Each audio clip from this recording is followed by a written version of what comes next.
Today we're going to show you a step-by-step guide on how to create coupon codes in Woocommerce. Log into your WordPress dashboard, find Woocommerce, and click on Coupons. On this page, click on Create your first coupon button. First, give your coupon name. Make it something memorable to your promotion. Next, you need to choose the type of discount you want to offer. You have several options: percentage discount, fixed cart discount, fixed product discount, or even free shipping. Set the discount value.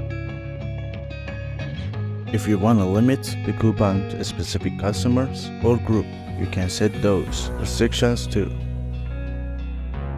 Set an expiry date for your coupon to create a sense of urgency among your customers. Click on the Publish button to make your coupon. Thanks for watching this video.